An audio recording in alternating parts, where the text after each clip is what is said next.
leer su CV de manera reducida, porque la verdad que es también bastante amplia, ¿no?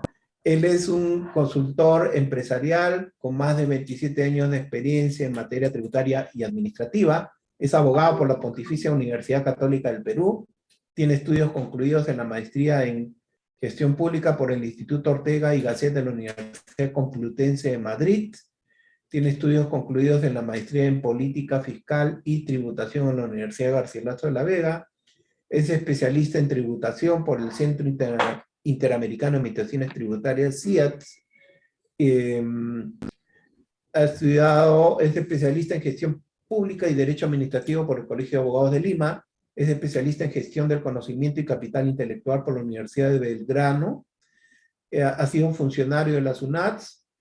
Fue profesional especializado en proyectos normativos.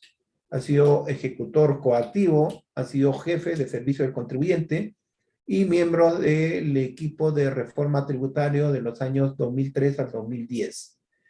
Actualmente es docente del Centro de Educación Continua de la Pontificia Universidad Católica en el programa de alta especialización en tributación, esto desde el año 2011. También es docente en el Colegio de Contadores de Lima, Colegio de Contadores del Callao, en temas de tributarios, ¿no? Auditoría tributaria y especialización en tributación. Ha sido docente en la Universidad de SAM y en la facultad también, en el CEUPS de la Facultad de Contabilidad de la Universidad Nacional Mayor de San Marcos. Ha sido docente invitado en el Centro Interamericano de Administraciones Tributarias, CIET, en los cursos de Derecho Tributario y Tax Law. Es docente de la SUNAT en cursos sobre fiscalización, auditoría tributaria, tributación laboral, infracciones y procedimientos tributarios del año 2001, en el programa de especialización en IGB, el programa de actualización de fiscalizadores 2019, y también expositor invitado por la DEFCON del MEF para charlas tributarias. Como verán, nuestro invitado pues tiene una amplia experiencia laboral y pues una capacitación también del más alto nivel. Tiene una experiencia en el sector público y privado, entonces el día de hoy nos va a desarrollar el tema de los cambios en el reglamento del beneficio tributario para los establecimientos de hospedaje. Bienvenido, Julio, adelante. Y ya Gracias. puedes presentar tus filminas. Adelante. Gracias, buenas noches, buenas noches. Permítame, por favor, compartir. Bienvenido al Colegio de Contadores Públicos del Cusco. Muchísimas gracias, es un gusto siempre estar acá. Permítame, por favor, regálenme, voy a compartir la diapositiva. ¿Ya? En efecto, vamos a ver un tema concreto, es un tema simpático, pero que es un tema recontra importante. Felizmente todavía no ha entrado en vigencia la norma, estamos en lo que se llama la vacatio legis, que vamos a ver ese tema. La idea es bien sencilla, vamos a ver esencialmente tres temas cortitos, el beneficio tributario para establecimiento de hospedaje, en qué consiste, cuáles son las modificaciones que ha experimentado el reglamento de exportación de servicios, y vamos a ver algunos aciertos y desaciertos de esta norma, y como este es un curso práctico, espero que también se lleven chamba para su casa. Ok, ahí vamos. Entonces, el primer tema es el beneficio tributario. ¿En qué consiste? En el numeral 4, en el artículo 33 de la ley del IGB, como ustedes saben, se regula el tema de las exportaciones de bienes y servicios. Y en lo que respecta, y la estructura de este artículo 33 tiene tres partes claramente diferenciadas. En los párrafos del 1 al 6, del 1 al 7, que están en este artículo 33, en verdad, se regulan, hay algunos párrafos vinculados a exportación de bienes. Tenemos el párrafo 5 y el párrafo 6, que está vinculado a exportación de servicios. En el párrafo 5 y en el párrafo 5 en específico se establece cuándo es que se produce una exportación de servicios. Y en el párrafo 7 tenemos como último párrafo algunas operaciones que de manera estricta, de manera legal, no cumplen los requisitos para ser considerados como exportación de servicios, no cumplen, de nuevo, ¿va? No cumplen para hacer exportación de servicios, pero que sin embargo por opción del legislador se les considera exportación. Este es el caso, a esto me refiero con todos los numerales. Tenemos 13 numerales en el artículo 33. Hoy día en específico nos vamos a referir al numeral 4, es el beneficio tributario, la exportación, la devolución del saldo a favor del exportador para la prestación de servicios de hospedaje y alimentación prestados por los establecimientos de hospedaje a sujetos no domiciliados. ¿Verdad? Entonces, este es el artículo en referencia, como pueden ver, es el artículo 33 de la ley del IGB numeral 4, que nos dice, para efecto de este impuesto se considera exportación, fíjense, la ley dice se considera exportación, en estricto, de nuevo, esta operación no cumple con los requisitos del párrafo 5 del artículo 33 para ser considerada exportación. Sin embargo, el legislador hace una ficción jurídica. Es exportación a pesar de que no cumple con esos requisitos. Para efecto de este impuesto se considera exportación la prestación de servicios de hospedaje, incluyendo la alimentación a sujetos no domiciliados, en forma individual o a través de un paquete turístico por el periodo de su permanencia no mayor de 60 días por cada ingreso al país, requiriéndose la presentación de la TAM, así como el pasaporte, salvoconducto o DNI, que de conformidad con los tratados internacionales celebrados por el Perú, sean válidos para ingresar al país, de acuerdo con las condiciones, registros, requisitos y procedimientos que se establezcan en el reglamento aprobado mediante decreto supremo, refrendado por el MEF, previa opinión técnica de la SUNAT. Lo último es puro flor. El tema es que se considera, conforme este artículo, el beneficio consiste, como estamos ante una exportación, el beneficio consiste en la devolución del IGB correspondiente a las compras de bienes y servicios, el crédito fiscal correspondiente a las compras de bienes y servicios destinados para las operaciones de exportación, de forma tal que el beneficio consiste en la devolución del saldo a favor del exportador, ¿verdad? El saldo a favor del exportador. Pero es exclusivo, ojo, este numeral 4 es exclusivo cuando esos bienes y servicios están destinados y son necesarios para prestar los servicios de hospedaje y alimentación.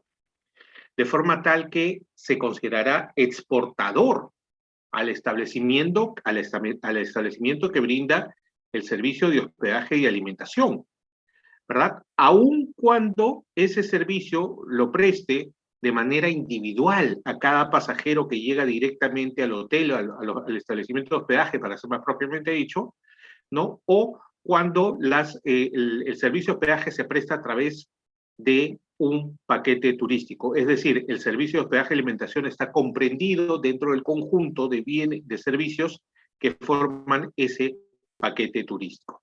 ¿Ok? Esa es la idea. Y además hay un tema bien importante acá, y es que no nos restringimos al tema de que los servicios de hospedaje y alimentación se presten únicamente sea exportación, únicamente cuando forma parte de un paquete turístico, sino que también se exporta aun cuando el domiciliado llegue por su cuenta, es decir, de manera libre. Si el domiciliado no tomó un paquete turístico y contrata directamente las habitaciones, empleando inclusive cualquier tipo de estas páginas tipo Hotels, tipo Trivago, tipo Booking, tipo Beds and Beds, cualquier de estos tipos de procedimientos de páginas, también está Expedia, ¿no? Cualquiera de ellos también se considera exportación de servicios, porque lo que importa es que el pasajero llegue al hotel que está acá en Perú, al establecimiento de hospedaje acá en Perú, y ese establecimiento de hospedaje le preste el servicio de hospedaje y alimentación. Las normas que tenemos vinculadas a este beneficio las conocemos, ¿no? Partimos desde el Decreto Legislativo 919, modificado por el Decreto Legislativo 1115, y a su vez reglamentado el beneficio tributario, que este es el tema del meollo de la conversa el día de hoy, el Decreto Supremo número 122-2001-F, y que ha sido, digamos, a su vez reglamentado por la resolución de SUNAT 082-2001. Sin perjuicio de esto, que estas son las normas directamente vinculadas al beneficio tributario, no debemos olvidar que en el sustrato, la base para que todo este beneficio tributario funcione, tenemos que tener en cuenta lo que nos dice el Reglamento de Establecimientos de Hospedaje, es decir, la norma aprobada por el Decreto Supremo 001-2015 MINCETUR. Ustedes saben, también como yo, que todos los beneficios tributarios para el sector turismo están súper reglamentados, ¿verdad? Entonces, para empezar, y nos metemos rapidito a este decreto supremo del MINCETUR, el 1/2015, nos define qué cosa es un establecimiento de hospedaje, ¿ok? El contrato de hospedaje, ¿verdad? Y lo que nos dice este decreto supremo es que hace este descarte, hace este deslinde, y lo que primero que dice este decreto supremo es el beneficio tributario no le corresponde a las agencias de viaje, ¿no? Nos dice, las agencias de viaje y turismo u otras personas naturales o jurídicas que pudieran intermediar en la contratación de los servicios de alojamiento no son parte del contrato de hospedaje referido en el párrafo precedente, no son parte. Eso significa que a las agencias de viaje y turismo no les corresponde el saldo a favor del exportador por estos servicios. Este tema lo saben muy bien las agencias de viaje y lo saben perfectamente los establecimientos de hospedaje. Aun cuando dentro del paquete turístico está incluido el servicio de hospedaje, de alimentación en un hotel, en un hostal, en un albergue, ¿no? En específico, la agencia de viajes no puede pedir el saldo a favor por ese tema, solamente le corresponde al prestador del servicio directo. El mismo decreto supremo, el 122/2001, nos dice que este beneficio tributario aplica, como les decía, exclusivamente a los establecimientos de hospedaje, ¿ok? Siempre y cuando esos servicios de hospedaje y alimentación se brinden a sujetos no domiciliados. La segunda cara de la moneda, vamos a hablar. Siempre que hablamos de beneficios tributarios hay que pensar el beneficio como una moneda de dos caras, ¿no? Entonces, si este beneficio aplica solamente para el hospedaje y alimentación a sujetos no domiciliados, entonces el servicio de hospedaje y alimentación brindado a sujetos que sí domicilian en el Perú no está comprendido en ese beneficio y está grabado, además, porque no se va a considerar exportación. Y sobre el servicio de hospedaje, las definiciones nos dicen, el servicio de hospedaje es el servicio de alojamiento prestado por el establecimiento de hospedaje destinado al sujeto no domiciliado, nuevamente se reitera el tema que es solo para los no domiciliados, que pernocten en dicho local sin incluir otros servicios complementarios excepto la alimentación. Esto nos mata, ¿no? Pero así está, como ustedes pueden ver desde el año 2001, y es lo que engancha perfectamente con el numeral 4 del artículo 33. El numeral 4 se refiere, considera exportación de servicios únicamente al hospedaje y la alimentación. Pero ojo, van enganchados. No es que yo llego a un hotel a comer buffet y eso es exportación porque soy no domiciliado, no. A lo que se refiere este beneficio es la alimentación que se brinda a un huésped, a alguien que está hospedado en ese establecimiento. Eso es lo que se considera exportación. Si me llega un grupo de turistas gigantesco y van todos a un buffet, eso no es exportación. ¿Por qué? Porque esas personas, a pesar de ser no domiciliadas, no están hospedadas en ese establecimiento de hospedaje. ¿Ok? O sea, son los dos vinculados. Entonces, cuando se nos habla de hospedaje, alimentación, además del hospedaje, por ejemplo, en la alimentación, el desayuno, sí. El almuerzo, sí. La cena, sí. El lunch en el hotel, sí. Si es un hotel all inclusive, también. La preparación de una lonchera fría para que se la lleven a los tours, entra. El room service, ¿verdad? El que pides a la cocina y te lo llevan a tu habitación, entra.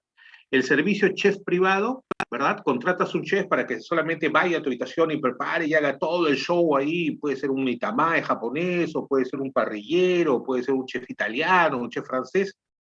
No hay problema. Todos esos están incluidos.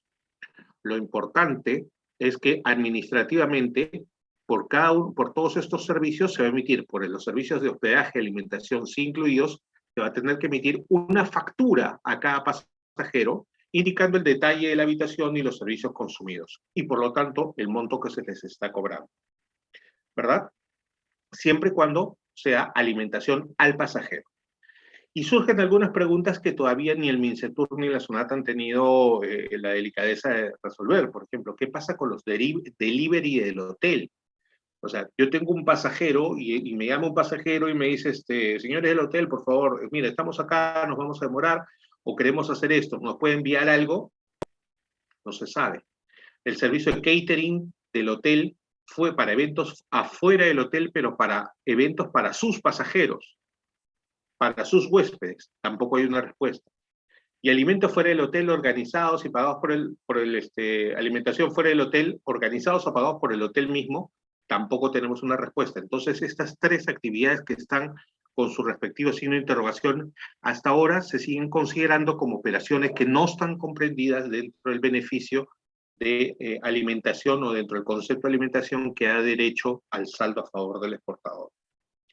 Pero la norma también nos dice que no hay servicios complementarios. Y los servicios complementarios se pueden dar. Hoy en los hoteles tenemos una inmensa cantidad de servicios complementarios que, aun cuando, que no, mejor dicho, que no dan derecho al saldo a favor del exportador, ¿verdad? Los servicios, por ejemplo, de lavandería, de taxi, la contratación del business center o de bar, traslados y acceso a saunas, al spa, al gimnasio, el servicio de personal trainer, la contratación de auditorios y salones, todo esto por parte de pasajeros, ¿ah? Yo no estoy hablando de terceros, no, sino pasajeros no domiciliados. Contratación de auditorios, salones, el hotel te pone un guía privado, tienes un acompañante compra, un personal shopper, como le llaman, o tienes servicio de sastrería, o tienes servicio de sastrería urgente, o tienes servicio de peluquería, otros tipos de servicios, ¿no?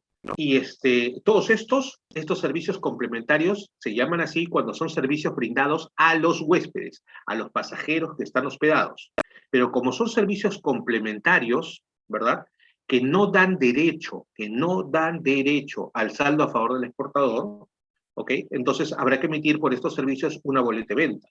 Como ustedes saben, lo que esto significa es que al mismo pasajero, yo como establecimiento de hospedaje, le voy a emitir una factura por los servicios que están comprendidos dentro del concepto de hospedaje y alimentación, y por esa factura es el documento tributario necesario para luego yo subirlo al PDB y presentar mi solicitud de devolución del saldo a favor exportador, mientras que todos los otros servicios complementarios que brinda el mismo hotel al mismo pasajero que está hospedado, pero que no forman parte de este beneficio y que por tanto tienen que ser boleteados, ¿no? Es una boleta de venta y estarán grabados o no dependiendo si es que forman parte o no del paquete turístico. Si están incluidos en el paquete turístico, entonces serán servicios no grabados, pero no dan derecho al saldo a favor del exportador. Pero si se prestan estos servicios de manera independiente, sí estarán grabados con IGB, ¿no? Sí estarán grabados con IGB. Ese es entonces el tema del beneficio tributario. Este es el beneficio tributario que aplica a todos estos,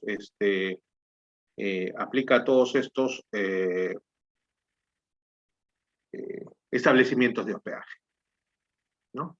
Segundo, ¿cuáles son las modificaciones que se han introducido al reglamento del beneficio para exportación de servicios? ¿Cuáles son? A ver, hay un cambio, esencialmente hay un cambio que es, como decimos en el sector turismo, gigantesco, ¿no? Es un cambio gigantesco, ¿por qué? Porque lo que está ocurriendo es el cambio total de la metodología para acreditar el servicio exportado. Ese es el punto, porque para obtener derecho al beneficio tributario hay que acreditar que se ha producido la exportación. Y hasta hoy tenemos vigente unas reglas que van a dejar de estar vigentes si hay un cambio completo en el tema de la acreditación. Entonces, lo que encontramos en este decreto supremo, el 087 del año 2022 EF, es que tenemos un grupito de modificaciones con entrada en vigencia inmediata, o sea, al día siguiente de la publicación de este decreto supremo 87-2022, en el mes de mayo, y tenemos unas modificaciones que están en la situación de vacatio legis impropria. ¿Ya? ¿Qué significa esto? La vacatio legis es el periodo que transcurre desde que se publica la norma en el Diario Oficial del Peruano hasta que entre en vigor, hasta la fecha de su entrada en vigencia. ¿Ok? Y esta fecha es posterior. Puede ser 10 días, puede ser un mes, puede ser 6 meses, puede ser 9 meses. ¿Correcto? El tema es que lo común, lo ordinario y lo correcto es que la propia norma publicada diga, oye, estas disposiciones van a entrar en vigencia en tal fecha. Es decisión del legislador. El legislador, en este caso, ha optado por los dos mecanismos, ¿verdad? Ha dicho, hay una parte que entra en vigencia ahora y hay otra parte que entrará en vigencia más adelante. Esa la postergación de la entrada en vigencia, eso es lo que se llama la vacatio legis. Pero en este caso específico, con el Decreto Supremo 087-2022, tenemos lo que se llama una vacatio legis impropia. ¿Por qué? Se le llama vacatio legis o vacatio legis propia, vacatio legis estricta, cuando la norma precisa una fecha exacta en la que entra en vigencia, ¿no? La presente norma entra el primer día del siguiente mes calendario. La norma entra en vigencia el 25 de agosto, la norma entra en vigencia el 1 de enero del año 2023, la norma entra en vigencia, ¿verdad? El 1 de diciembre del 2022. Eso es una vacatio legis propia, ¿verdad? Una vacatio legis en donde la norma señala con precisión y claridad cuál es la fecha desde la cual entrará en vigor esa disposición. Pero también existen las fórmulas distintas, las fórmulas legales distintas, las formas de fraseo legal distinto, en donde se establece su entrada en vigencia en base a un hecho futuro que de todas maneras va a ocurrir, pero no se sabe cuándo, ¿verdad? Establece un hecho futuro como condición, y esa es una impropia. Esa es una vacatio legis impropia. O sea, hay una parte que entra en vigencia y hay otra parte que va a entrar en vigencia en el futuro, pero en realidad no se sabe cuándo, pero va a entrar en vigencia. ¿Ok? Y esto trae como consecuencia que al haberse publicado las normas, nosotros ya conocemos cuáles son las modificaciones, ya sabemos cuáles son las modificaciones que van a entrar en vigencia, pero que todavía no. Esto, amigos, nos da una ventaja muy importante. ¿Cuál es esa ventaja? De poder adecuarnos a las modificaciones que se vienen para no meter la pata, ¿verdad? La vacatio legis te da esa oportunidad única, que es la de poder adecuar tu mecanismo de trabajo para que no se meta la pata. Así de simple. ¿Ok? Entonces, dentro del grupo de lo que es vigencia inmediata, en realidad tenemos tres definiciones que ya han entrado en vigencia desde el 7 de mayo del 2022. Hay una nueva definición de lo que es agencias de viaje y turismo, hay una nueva definición de registro de huéspedes, y esta es para mí el cambio más importante. Hay una nueva definición de lo que es registro de huéspedes, y en el artículo nuevo hay una nueva definición de lo que se refiere el beneficio, el saldo a favor del exportador, es decir, los servicios del paquete turístico. ¿Ok? Estos cambios ya están vigentes desde el 7 de mayo del 2022. ¿Eso qué significa? Que ya nosotros, como operadores turísticos domiciliados de turismo receptivo, de turismo que recibe a turistas no domiciliados del extranjero, pues deberíamos estar ya con los cambios implementados, ¿no? Y tenemos un segundo grupo que está dentro de este nombre de vacatio legis impropia, que está vinculado a la derogación del inciso J, el inciso que regula, que define lo que es la fotocopia digitalizada del documento de identidad de los pasajeros, ¿verdad? Ese documento ya está, se va a derogar, y también se van a derogar los artículos 7 y 8 del mismo decreto supremo, el artículo 7 sobre el tema de la prestación del servicio, y el artículo 8 sobre el periodo de permanencia del no domiciliado. O sea, no es que se deroguen las normas por sí, sino que se están sustituyendo, ¿verdad? Se están sustituyendo estos numerales 7 y 8 respecto de los que están actualmente vigentes. Pero el tema es que como estamos dentro de lo que he denominado lo que se conoce como la vacatio legis impropia, sabemos que el inciso J va a ser derogado y que se van a modificar los artículos 7 y 8, pero no sabemos cuándo. Porque la norma nos dice que esta derogación del tema de la fotocopia digitalizada y las modificaciones a los artículos 7 y 8 regirán a partir de la entrada en vigencia de la RS que emita la SUNAT. Y la verdad es que no sabemos cuándo va a ser eso. No sabemos cuándo va a ser eso. Es allí, por eso se llama impropia, porque nos manda a un hecho cierto. O sea, existe la obligación de SUNAT de emitir esta resolución de superintendencia que complementa el tema del beneficio tributario para establecimientos de hospedaje. Pero ¿cuándo ocurrirá que la SUNAT tenga, se digne publicar la resolución de superintendencia? Pues sinceramente no lo sabemos. Es más, lo único que sabemos a ciencia cierta es que sí, el grupo normativo de SUNAT sí está trabajando ya en esta resolución de superintendencia. Y lo que también nos han comunicado es que esta resolución de SUNAT va a ser prepublicada. Y tiene que ser prepublicada porque se viene un cambio fortísimo. Ya les dije, el cambio más fuerte está vinculado al sistema, cómo se va a acreditar que hubo prestación del servicio de hospedaje y alimentación para efectos de ¿qué? De solicitar la devolución del saldo a favor del exportador. Hay un cambio en el mecanismo para acreditar la prestación del servicio exportado. Entonces, por eso es que es tan importante que la SUNAT prepublique su resolución. De todas maneras lo va a hacer. Hay que estar atentos.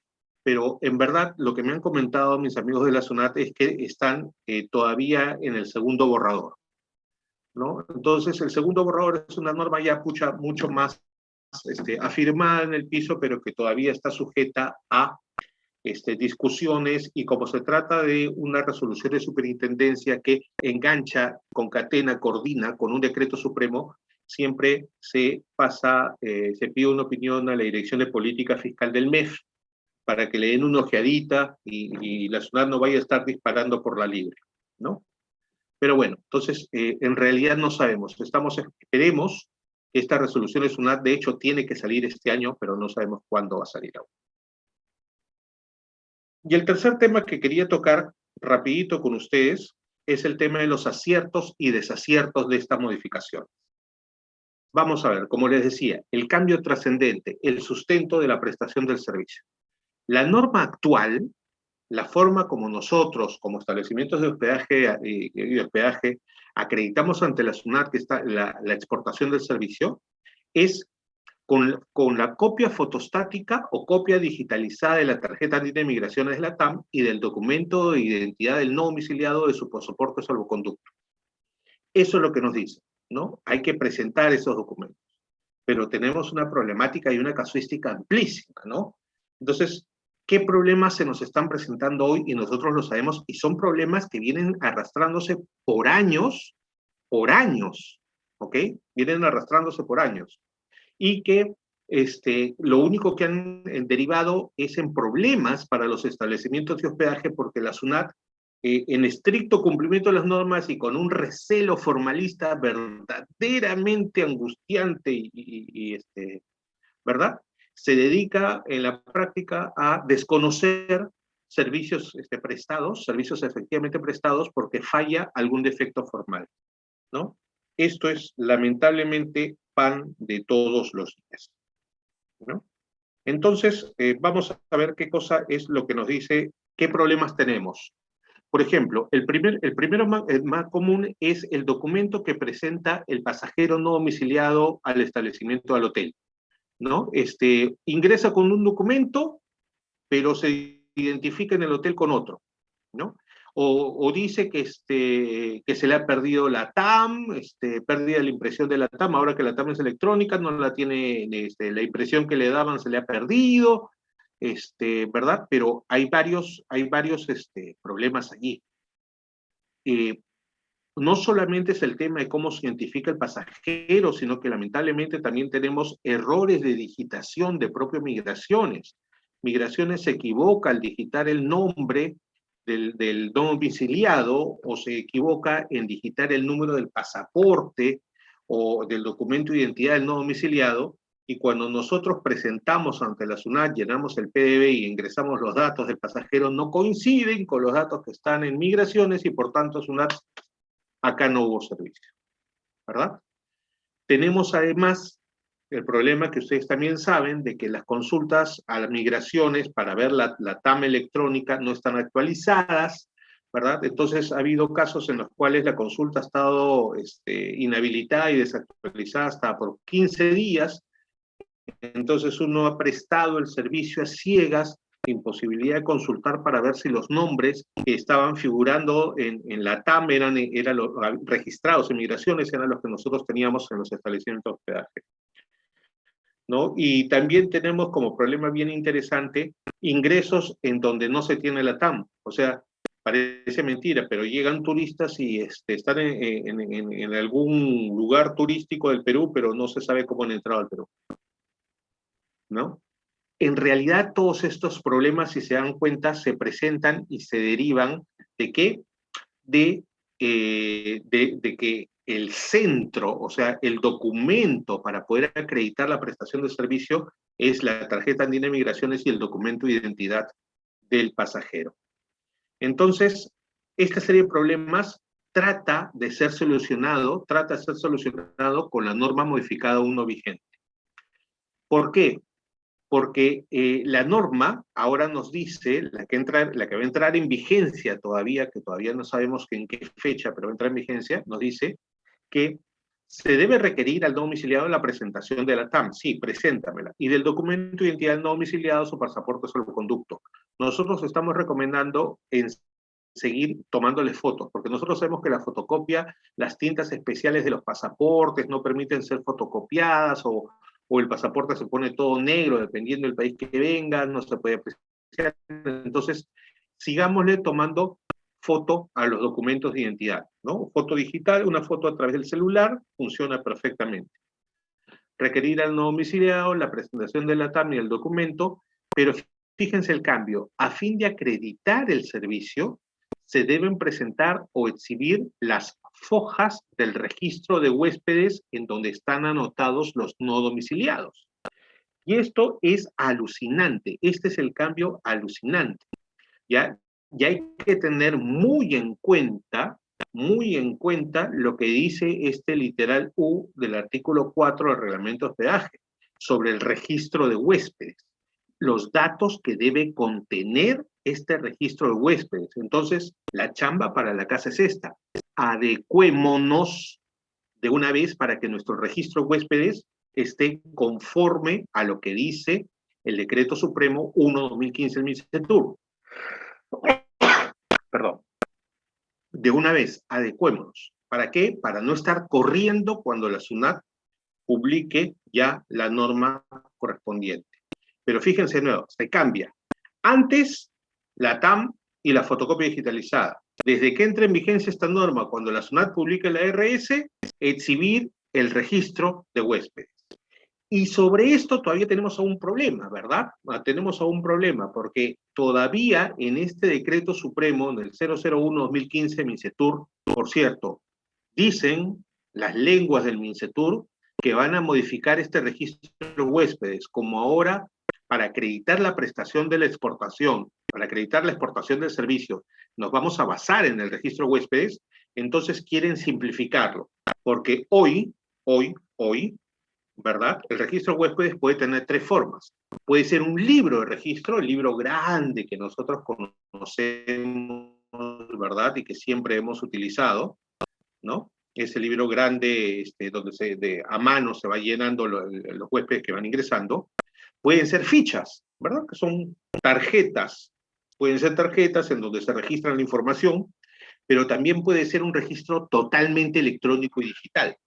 El tema es que en las normas que están en el registro, en el registro del MINCETUR, ¿verdad? Vinculadas al registro de huéspedes, no hay, o sea, no hay formalidades y exigencias, no está parametrado como existe con los libros tributarios, ¿verdad? Entonces creo que eso es un poco lo que quieren hacer en la RS de SUNAT, pero para eso necesitan el pase previo también del MINCETUR, por eso el tema está demorando, ¿no? Entonces, lo único que debe hacer es que ya sea en un libro físico del registro de huéspedes, ya sea en las fichas, ¿verdad?, de huéspedes que se les entregan ahora, que es lo más común, o en los registros digitales que uno va llenando y firmando, inclusive por anticipado, cuando hay hoteles en los cuales uno ya tiene la confirmación de la reserva de la habitación y el hotel te envía a tu correo la ficha de registro huéspedes para que tú la llenes y de forma tal que cuando llega ya al hotel simplemente se valida y ya está tu check-in hecho por anticipado. Y además, el otro tema es que este registro de huéspedes, sea en fichas o en medios digitales, no hay necesidad de imprimir, pero sí conservar, ¿ok? Y sea un libro de registro físico, sean fichas o sean medios digitales, es importante recordar lo que dice el Código Tributario en los artículos 7 y 8, ¿no? Respecto a la obligación de conservar los documentos relacionados a obligaciones tributarias por un plazo mínimo de 5 años, aplicándose las reglas de prescripción. ¿Ok? Entonces sí hay que deber de conservarlo. No, pero yo lo voy a votar. No, no lo votes, tienes el deber de conservación. Entonces, el punto es, cuando nosotros solicitemos, presentemos nuestro 4949 o 1649 para solicitar la devolución del saldo a favor del exportador, ¿verdad? Y llegue la SUNAT a hacer una verificación y fiscalización, ¿qué le vamos a presentar? Pásame las fotocopias digitalizadas. Hoy sí, hoy sí, hoy sí, porque la norma vigente nos sigue hablando de la fotocopia o de la fotocopia digitalizada, ¿verdad? Pero cuando ya se produzca el cambio, entonces lo que nosotros vamos a tener que presentar es o el libro físico, o el conjunto de las fichas, o el registro electrónico. ¿Correcto? Y ojo, como es un registro electrónico, el registro de huéspedes no es la impresión de ese registro electrónico, hay que tener muchísimo cuidado, sino es el registro electrónico en sí mismo. Se dice, se escucha, se argumenta, se está filtrando por ahí que en efecto la SUNAT está diseñando o estaría diseñando un registro electrónico de huéspedes, ¿verdad? Muy parecidos a los libros y registros tributarios que tenemos en la famosa resolución, la 234/2006. A ver qué sale. ¿Correcto? Pero sea cual fuere la información, nosotros sabemos que estos registros de huéspedes tienen toda esta información que ven en este. Tenemos que contar con toda la data, por favor, no puede faltar nada, porque como la devolución se centra, o mejor dicho, se va a centrar en el registro de huéspedes, ya no importa, no, pero mira, acá están todos los datos en la fotocopia digitalizada. Eso ya no importa. Ahora lo que va a importar es el registro de huéspedes. Entonces, no nos puede fallar estos datos. Pero ojo, lo que queda claro también es que la SUNAT va a revisar datos de cada pasajero y ante discrepancia entre el documento de identidad o los datos que figuran en migraciones, seguramente va a empezar a desconocer esos servicios. Por eso es que nuestra recomendación es la siguiente: aun cuando se modifique, entre en vigencia esta norma y se sustituya el sustento para el saldo a favor del exportador, deje de ser la fotocopia digitalizada y pase a ser el registro de huéspedes, igual debemos seguir teniendo la copia digital, pero para defensa. No cuando la SUNAT diga, no es este el sujeto, sí, mira, acá está la fotocopia digitalizada. No me va a servir de sustento, pero sí me sirve para defensa ante posibles desconocimientos por parte de la administración tributaria. Entonces, en una revisión, cuando venga la SUNAT, hace una verificación o una fiscalización, las fotocopias o copias digitalizadas ya no se van a pedir porque ya no son requisitos lo igual, pero como les decía, igual la debemos tener. La debemos tener para acreditar que las personas son no domiciliadas ante diferencias con la SUNAT y para sustentar las anotaciones en el registro huéspedes. La norma no lo pide, pero es una recomendación operativa que estamos haciendo como consecuencia ya de los años de experiencia asesorando a empresas del sector turismo, ¿no? Además, la norma tiene un tema que para mí es el gran desacierto. Vamos a ver cómo va este tema. ¿Por qué es el gran desacierto?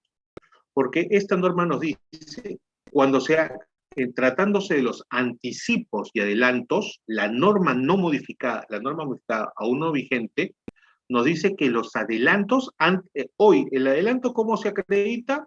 Con el voucher, ¿verdad? No. Cuando entre esta norma, los adelantos se van a acreditar con el comprobante de pago emitido por el adelanto, ¿verdad? Siempre que en ese comprobante de pago, en esa factura o en esa boleta de venta se identifique el sujeto no domiciliado con su pasaporte, salvoconducto o documento nacional de identidad. O sea, acá tenemos que hacer una adecuación inmediata. Tenemos que hacer una adecuación inmediata. Cuando nosotros estemos vendiendo paquetes turísticos o estemos ofreciendo que incluya los servicios de hospedaje y alimentación, o cuando estemos haciendo a través de reservas, a través de Expedia, Booking, Hotels, Trivago, lo que sea, ¿verdad? Estemos haciendo reservas de habitaciones, necesariamente uno de los datos que nos van a tener que proporcionar es ese, ¿verdad? Su documento de identidad, el número de pasaporte, ¿no? O su Tax ID, el documento de identificación, su ID card, el número del ID card, ¿para qué? Porque vamos a tener que emitir comprobantes de pago por cada pasajero. Recuerden ustedes que la SUNAT tiene 1 o 2 informes en los cuales señala que se debe emitir comprobante de pago por cada pasajero, por cada habitación. O sea, no es posible emitir un único comprobante para 15 habitaciones que ocupan 15 pasajeros distintos, o si son dobles, 30 pasajeros distintos. No, hay que emitir una factura de exportación a cada pasajero. Entonces esto va a complicar la vida, porque cuando se hagan los anticipos y los adelantos, ¿ya? Se va a necesitar emitir o la factura de exportación por los adelantos o la boleta de venta por los adelantos. Acá quiero que entiendan claramente lo siguiente. La norma no modificada, en la práctica, modifica también el reglamento de comprobante de pago. ¿Por qué? Porque hasta hoy, ¿verdad? Cuando se tratan de anticipos, adelantos, depósitos, garantías, etcétera, ¿correcto? Existe la obligación de emitir comprobante de pago cuando el monto del anticipo de ese adelanto supera el 3% del valor de la operación, el 3%. Si es menor al 3%, no existía la obligación de emitir ese comprobante de pago. Pero ahora esta norma nos dice que por todo adelanto, por todo anticipo, igual se tiene que emitir el comprobante de pago. O sea, para que no quepe duda alguna que por los anticipos y de los adelantos sí hay que emitir comprobante de pago. Ojo, de nuevo, no estoy generalizando para todos los anticipos y adelantos. Estoy hablando de los anticipos y adelantos que deben, las comprobantes de pago que deben emitir los establecimientos de hospedaje por los adelantos y anticipos que reciban para la prestación del servicio de hospedaje. ¿Ok? A eso me refiero. Supere o no supere el 3%, siempre hay que emitir comprobante de pago con la plena identificación del pasajero. Y la pregunta es, ¿será posible? Por eso les decía, este es un cambio importante. Desde ahorita, hay que solicitar que todos esos pasajeros que están haciendo ahorita sus reservas ya para año nuevo, o que están haciendo sus reservas para octubre, para noviembre, que están haciendo sus reservas para el próximo año, desde ya, porque de hecho va a entrar en vigencia esta norma, entonces hay que prever. Y a esos pasajeros que están haciendo las reservas hoy, hay que pedirles que nos entreguen ya su número de pasaporte para poder emitir el comprobante de pago por el anticipo recibido. ¿Ok? Ojo al piojo, como diría el finadito Beco. Finalmente, en los temas de devolución, vinculados a este tema, lo que nos dice es que la norma vigente nos está hablando de que la devolución del saldo a favor está supedita a la verificación que efectúa la SUNAT con la información de migraciones. ¿Ok? Y que el plazo para resolver la solicitud de devolución será de 45 días. Pero, ¿qué pasa hoy? Se nos cruzó la pandemia, poca revisión de campo, mucha verificación en sistemas, que no enerva la facultad de fiscalización, pero hay muy poca verificación con migraciones. Tenemos el problema que la data de migraciones está mal. Entonces, el problema que también tenemos hoy es que cuando esta solicitud de devolución se enlaza con un procedimiento de fiscalización, no se cumplen los plazos. Entonces, modifican la norma. ¿Y qué nos dice la norma?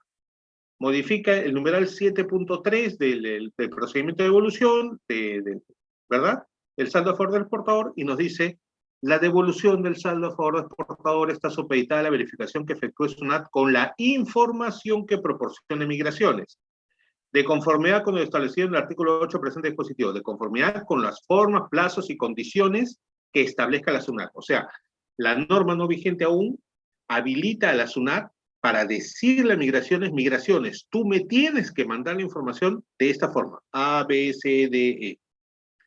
Lo cual está mejor, porque eso significa que la SUNAT no va a estar supeditada a los plazos y al buen humor de migraciones, que muchas veces es lo que pasa, ¿no? Muchas veces ocurre que cuando tú pides una devolución, ¿por qué se demoran? ¿Por qué se demoran tanto? ¿Será verdad o no? Pero muchos de los auditores y verificadores de SUNAT te dicen, todavía migraciones no envía la información. Bueno, acá se establece ya la obligación de migraciones de enviar la información en los plazos, formas y condiciones que establezca la SUNAT mediante RS. ¿Y qué va a hacer la SUNAT con esa información? Pues confrontar y ratificar. Verificar que los pasajeros no domiciliados, su nombre, su documento de identidad, la fecha de ingreso y salida y otros datos que considere pertinente que seguramente van a estar en la RS que va a salir. El tema es que este sistema estas modificaciones tratan de eliminar los problemas que se tienen con la TAM y con los documentos de identidad de los pasajeros, con la fotocopia digitalizada, y por eso es que deja de lado las fotocopias y centra su atención, pone el énfasis en el tema del registro huéspedes. Entonces, chamba para la casa, adecuémonos de una vez al registro huéspedes vigente, ¿ya? Porque se nos va a cambiar. Finalmente, ¿qué pasa si la SUNAT no encuentra en la base de datos proporcionada por migraciones a uno o más pasajeros que el establecimiento de hospedaje le ha prestado servicios? Simplemente, no ha habido migraciones, no procede la devolución del saldo a favor por ese pasajero. ¿Y esto por qué? Porque la exportación se da pasajero por pasajero plenamente identificado. Ojo, hasta hoy no hay norma alguna que permita desconocer al registro de huéspedes, porque el registro de huéspedes es un documento de control turístico. El registro de huéspedes es la forma legal como se acredita para fines del sector turismo el inicio del contrato de hospedaje. En otras palabras, recién cuando un turista se registra en el registro de huéspedes, empieza a regir el contrato de hospedaje. Desde allí, el anotarse en el registro de huéspedes es la llave que habilita al hotel para podernos entregar la tarjeta, la llave, el chip, el brazalete, lo que sea para poder abrir las habitaciones. Mientras no estemos anotados en el registro de huéspedes, aún no somos considerados huéspedes. Y esto es importantísimo. ¿Ya? Esto es importantísimo. Entonces, ¿qué problemas tenemos con la devolución del saldo a favor del exportador? Problemas, la SUNAT siempre puede pedir los comprobantes de pago relacionados a los anticipos y servicios prestados, siempre puede iniciar un procedimiento de verificación y fiscalización, y al no modificarse las normas administrativas, entonces, en esencia, no cambia el procedimiento que hoy tenemos. Llenado el PDB, el 4949, el escrito de sustento y la documentación a disposición de SUNAT. Pero, insisto, el cambio más importante es este. Registro de huéspedes. ¿Ok? Finalmente, una disposición transitoria en la cual nos dice que las solicitudes que ya están en trámite se rigen por la norma vigente a la fecha de la presentación de la solicitud de devolución. Cuando entre, seguramente, cuando entre en vigencia la RS de SUNAT, tendremos otro procedimiento porque va a haber otros documentos que presentar porque es otra la forma como se sustentará la exportación del servicio. Ok, esto es lo que quería conversar con ustedes. Yo no sé si tienen hasta aquí alguna pregunta. Es un cambio muy fuerte el que se viene, insisto. Entonces, aprovechemos esta vacatio legis para adecuarnos a esta norma y que no nos sorprenda con los de improviso y sin habernos adecuado. Gracias. Bien, Julio, muchísimas gracias por tu participación. En realidad es un tema tan importante y sobre todo en el Cusco, donde hay muchas empresas que se dedican pues a este tema del hospedaje, ¿no? De los hoteles.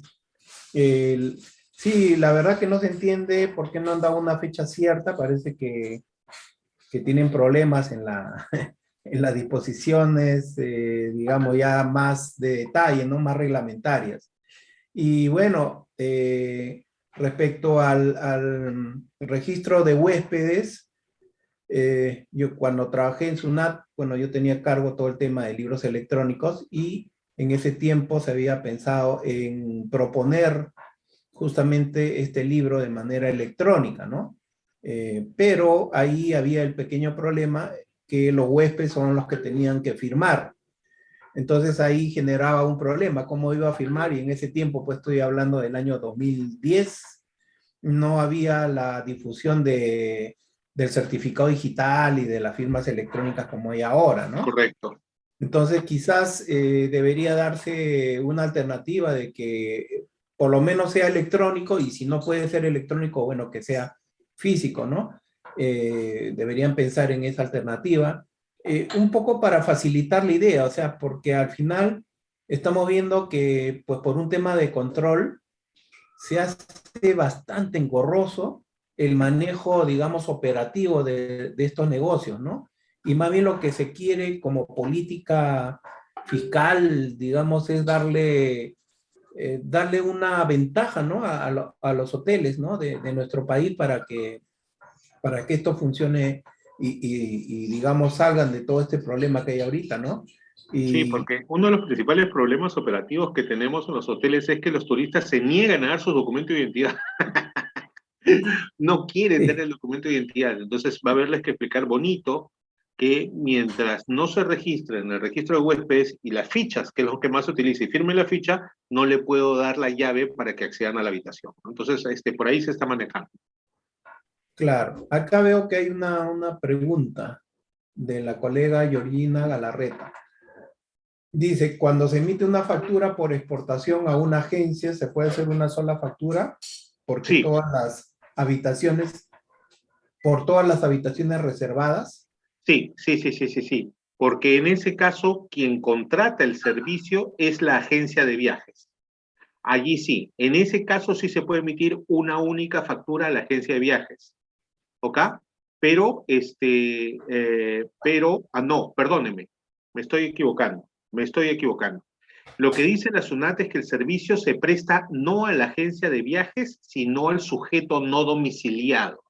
Entonces, Ajá. aun cuando las habitaciones hayan sido contratadas o reservadas por una agencia de viajes, aún inclusive en ese caso se tiene que emitir factura pasajero por pasajero, porque lo que se debe acreditar es la prestación del servicio de hospedaje y alimentación a un no domiciliado.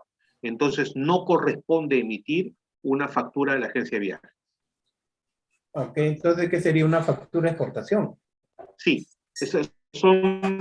es un caso de excepción en el reglamento de comprobante de pago, ¿no? Porque lo normal es que se emite factura solo a sujetos que tienen RUC, ¿verdad? Pero dentro de las excepciones del mismo reglamento, uno de los 3 casos que hay es la factura por Sí, exportación bueno, de en el tema servicio. electrónico, la factura de exportación obviamente no solicita un RUC porque no existe, pues, ¿no?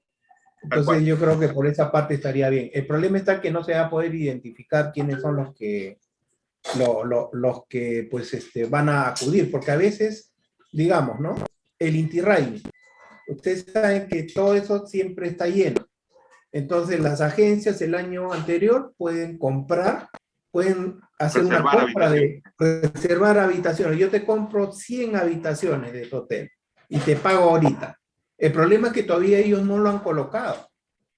Entonces, Así es. ¿cómo, No han estructurado sus cómo se le paquetes. puede pedir, oye, dame a la persona que va a venir más el documento si todavía no existe el cliente, ¿no? Sí, ese es uno de los defectos que ya se notó, porque muchas veces las reservas, o sea, es que ahí hay un tema, hay que diferenciar, y eso es lo que estamos trabajando.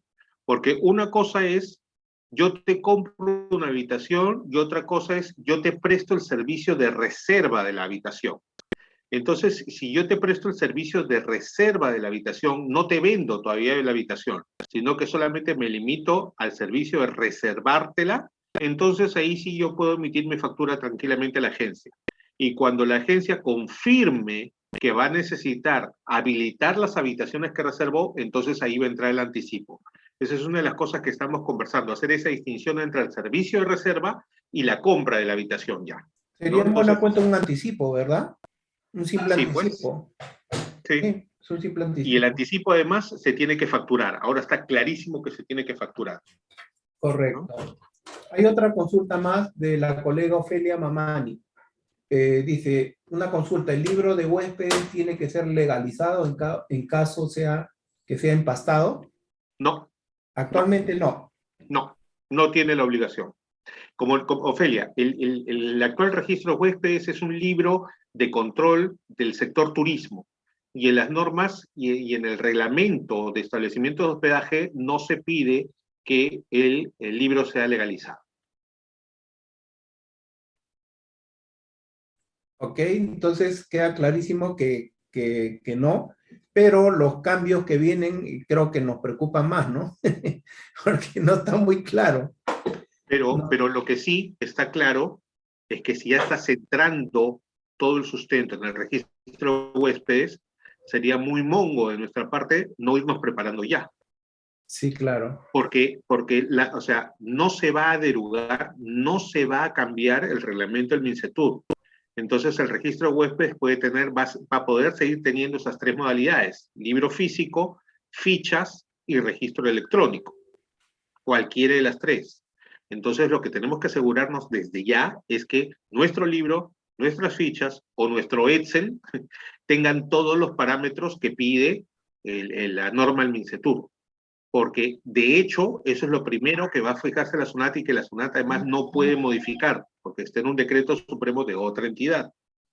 Entonces hay que adecuarnos ya, no nos puede fallar el registro de huéspedes. Así es simple. Los que utilizan ese servicio de Airbnb obviamente no van a tener posibilidad de acceder a este beneficio, ¿verdad? Porque en primer lugar no es renta empresarial. No, ni siquiera por eso, sino que la pregunta es buenísima, Jorge, porque solamente pueden acceder a este beneficio de saldo a favor exportador los establecimientos que formalmente puedan ser considerados como establecimientos de hospedaje en base a las normas del MINCETUR. Y en el reglamento de hospedajes del MINCETUR no se incluye al Airbnb. El Airbnb es renta de primera categoría, es un arrendamiento simple, ¿no? Ese no te da derecho a saldo a favor de exportador, pagas tu 5% por alquiler, por día 5% y ya está, es renta de primera categoría, si es que lo alquila una persona natural sin negocio. Pero si el Airbnb es propiedad de una empresa, pagará su 29.5% como cualquier empresa, ¿no? Pero en el reglamento de hospedaje están solamente los hoteles, los hostales, los albergues y los ecolodge. Entonces, ni siquiera tenemos los B&B, los Bed and Breakfast, y tampoco están incluidos, por ejemplo, los albergues en casas, ni los albergues vivenciales, ni ninguna de esas cosas. El reglamento tiene que actualizarse, en verdad, ¿no? Entonces, solamente tenemos hoteles, hostales, ¿cómo se llama? Albergues y ecolodge, ¿no? Son los únicos cuatro, porque además, para poder calificar para el saldo a favor del exportador, se necesita que este establecimiento se inscriba en el registro de establecimientos de hospedaje a cargo del MINCETUR. Entonces, ese es uno de los temas, digamos, no tributarios, pero que la SUNAT sí se fija para efectos de esta devolución, ¿no? De acuerdo. Acá hay dos preguntas adicionales. La colega Nancy Simón dice, ¿el anticipo para exportación de hospedaje y alimentación debe facturarse con IGB? A ver, Nancy, la pregunta es, depende de la naturaleza de la operación. Me explico. Si el servicio de hospedaje, para que sea exportación, eso significa que el servicio de hospedaje y alimentación lo está brindando a un no domiciliado. Y si lo brindas a un no domiciliado, el numeral 4 del 33 lo considera exportación y por tanto la operación principal no está grabada con IGB, que es el hospedaje y alimentación. Hay una regla, el artículo 14 de la ley del IGB regula lo que se llama la ley de, el principio de accesoriedad. El principio de accesoriedad. ¿De acuerdo? Y el principio de accesoriedad del artículo 14 de la ley del IGB dice, lo accesorio sigue la suerte de lo principal. Entonces, si la operación principal es una exportación a un no domiciliado y no está grabada con IGB, el anticipo de esa exportación tampoco estará grabado con IGB. Pero si tú vas a prestar un servicio de hospedaje y alimentación a un sujeto domiciliado en el Perú, entonces esa operación ya no va a ser exportación porque es un domiciliado. Y el anticipo también va a estar grabado con IGB porque es para un no por eso un sujeto domiciliado en el Perú. Y luego la otra pregunta, Nancy, dice, si elijo fichas de registro de huéspedes, ¿tiene que estar foliado? La respuesta es no. Lo que se recomienda en el registro de huéspedes por fichas es que tú armes tus paquetitos bien por día, bien por semana, bien por mes, cronológicamente. No tiene que estar foliado, lo que tiene que estar es en orden secuencial por fechas, eso sí. De acuerdo. No sé si hay otra pregunta, creo que ya no, y además ya estamos ya un poquito siguiendo el programa del tiempo. Y bueno, bueno, acá hay otra pregunta, la última, de la colega Ofelia Mamani. ¿Qué productos son considerados alimentos dentro de la alimentación en el servicio de hospedaje o existe una relación, por ejemplo, el café? Ofelia, no hay una relación. Lo único que hay es una posición institucional de la SUNAT, ya que ni siquiera está plasmada en un informe nada, sino que es un desarrollo operativo de los años, ¿no? O sea, ¿Preguntas la frecuentes SUNAT, está? perdón, ¿En preguntas frecuentes o no? tampoco. Ah, ya. Las bebidas, los alcoholes, eso no es alimentación, esa es la posición de SUNAT, ¿no? Todo lo que es tragos, bebidas alcohólicas, bebidas espirituosas, no es alimentación. Todo el resto, con excepción de las bebidas alcohólicas, sí se considera alimentación. Todo. Pero eso es medio complicado, ¿no? Porque, por ejemplo, hay hoteles que son all inclusive. Entonces, ¿cómo vas a decirle qué parte, pues, Ellos se la corresponde, llevan de no? encuentro. Ahí se la llevan de encuentro porque ellos no distinguen nada. Porque su forma de facturar es servicio all inclusive de tal día a tal día y se acabó. No hay detalle. Ajá. No hay detalle. ¿No? A otros hoteles, por ejemplo, te dicen combo menú ejecutivo o servicio de alimentación nocturna, que de repente te incluye un vino, te incluye un trago, algo, pero no lo detalla. Pero si yo soy, por ejemplo, dicen que, por ejemplo, los turistas españoles son los más pesados que hay, ¿no? Porque llegan a las 11 de la noche, juegan hasta las 4 de la mañana y piden desayuno a las 5, ¿no? Entonces, este grupo de gente que se queda chupando toda la noche, esos servicios son boleteados de manera independiente, como servicios complementarios. Por eso he puesto yo en mi diapositiva como servicios complementarios bar. ¿Por qué? Porque esos no califican como alimentación. Es más, el Tribunal Fiscal, desde hace 15 años atrás por lo menos, acepta la posición de la SUNAT que el servicio de bar, tragos, estas cosas no son alimentación, ¿no? Cuando se prestan por separado. Bueno, quizás, claro, podríamos ir a hacer un análisis literal de la norma y quizás esa sea la posición correcta, pero deberíamos pensarlo un poquito más allá, dado que digamos, el turismo es la industria sin chimeneas, ¿no? Y deberíamos incluirle todo, o sea, si quieren trago, todo debería ser exportación, todos esos servicios complementarios. ¿Cuál sería el problema de ponerle un sastre, ponerle un chef, ponerle pues un cantante, por último, le pongo ahí un cantante para que, Mariachis, claro, ¿no? bueno, acá en el Cusco es quizás Una los tunantada restaurantes por ahí, más, ¿ah? una tunantada. Claro, todo de ahí su baile, ¿no? Entonces, ¿por qué no? O sea, todo Y, eso forma parte digamos, de la oferta cultural, ¿no? de lo que alguna vez se conversaba en la Canatur era que la posición oficial del MEF es el tema de control, ¿no? Entonces, como nunca nadie ha pedido cambiar el numeral 4 del artículo 3 del 33 y el numeral 4 solamente dice hospedaje y alimentación, entonces política fiscal del MEF no lo quiere mover.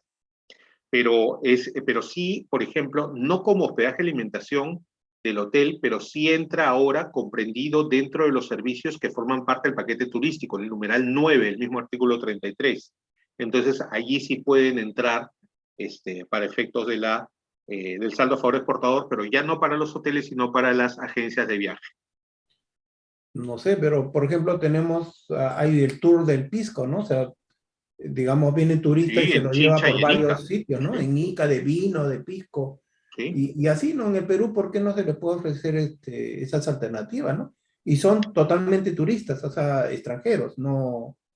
Bueno, sí. también hay nacionales, pero En normalmente cambio, son están sacando extranjeros. esta norma del 8% del IGB para restaurantes y servicios turísticos que para mí, yo entiendo la buena intención, pero la acumulación de IGB, de saldo IGB que va a haber va a ser alucinante, porque las compras van a seguir siendo con el 18, mientras que tus ventas van a ser con el 8. Entonces, lo que va a pasar normalmente es que ahora más rápidamente vas a acumular crédito fiscal, ¿no? Y acuérdense que el crédito fiscal no se devuelve, ¿no? Mm, Entonces, vamos a ver cómo... está mal pensado, pero bueno, así es la tributación. Bueno, mi estimado Julio, muchísimas gracias por tu participación. Un agradecimiento especial de todo el Colegio de Contadores Públicos del Cusco y por supuesto acá siempre te vamos a estar esperando para en ocasiones futuras para que nos puedas apoyar en temas de capacitación, dado tu experiencia, tu expertise. Y bueno, unas palabras finales para que te puedas despedir de los colegas del Colegio de Contadores Públicos del Cusco. Nada, agradecido como siempre, siempre es bueno empezar la semana con clases, y más todavía si el expositor tiene la decencia de decirle chambea, adecúate, ¿no? Porque no, por favor, si se les pasa y les cae la SUNAT, ni me llamen, ¿ah? Yo les adverto. Bueno, un aplauso para ti. Excelente, muchas gracias. Un abrazo y ya hasta una próxima oportunidad. Hasta una A próxima todos, oportunidad. a todos seguiremos cada mes presentando pues este tipo de conferencias virtuales con reconocidos expositores nacionales, también internacionales. Ya pronto habrá sorpresas. Y bueno, todos tengan un buen inicio de semana. Ya nos estamos comunicando. Muchas gracias. Gracias, ¿ah? Hasta luego. Hasta